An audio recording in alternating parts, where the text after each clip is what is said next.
देखिए वहाँ पे मेरे जाने का उद्देश्य सिर्फ एक था कि सुंबुल के जाने के बाद सुंबुल से, चूँकि शालीन भी हमारे शहर का है, तो उसको चूँकि आदत थी बाप के साथ रहने की, हमेशा जहाँ भी फिक्शन शो में भी रही तो किसी न किसी के साथ अटैच रही, वो जुड़ी रही वो, तो वैसे ही वहाँ पे उसको लगा कि मेरे शहर का बंदा है, तो वो उसके साथ अटैच हो गई। और शालीन ने भी उसको बहुत क्लियरली सारी चीज़ें कही थी। लेकिन हुआ ये कि बाकी लोगों के बीच में जो नैरेटिव फैला, जिस तरह से बिचिंग हुई, अफवाहें बताई गई, ऐसा ऐसा ऐसा हुआ, उससे क्या हुआ कि गलत नैरेटिव सेट हुआ, सुंबुल की इमेज डैमेज होने लगी। और मुझे भी काफ़ी लोगों के मैसेज आने लगे कि आपने इतनी छोटी बेटी को नहीं भेजना चाहिए।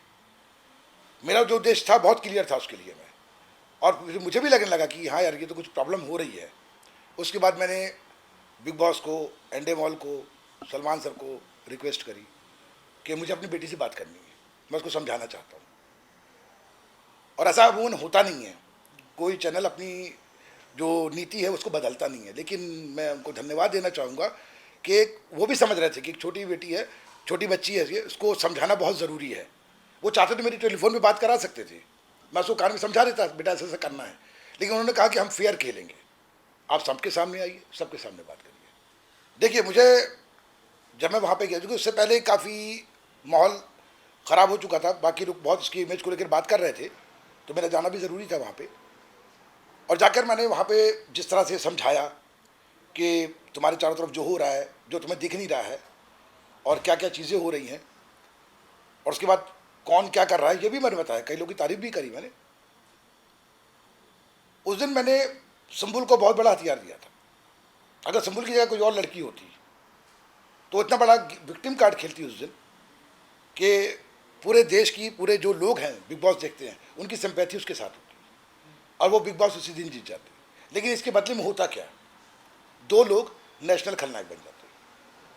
और मुझे अपनी तरबियत पे पूरा भरोसा था, मुझे मालूम था कि सुंबुल ऐसा नहीं करेगी। और सुंबुल ने बहुत काम तरीके से अंदर गई, दोनों को पकड़ा और बोला कि अगर मेरी वजह से आपको तकलीफ हुई हो तो उसके लिए सॉरी। लोग इस चीज़ की अपेक्षा नहीं कर रहे थे, वो एक आम लड़की की तरह रिएक्ट क्यों नहीं किया उसने, सबके दिमाग में ये आ रहा था, और सब उसको गलत बोलने लगे।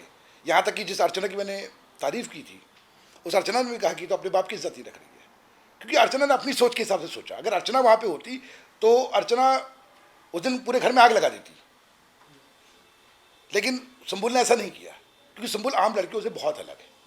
उसने बहुत काम तरीके, बहुत मैच्योरिटी के साथ इस सारी सिचुएशन को हैंडल किया, उन दोनों को खलनायक नहीं बनने दिया।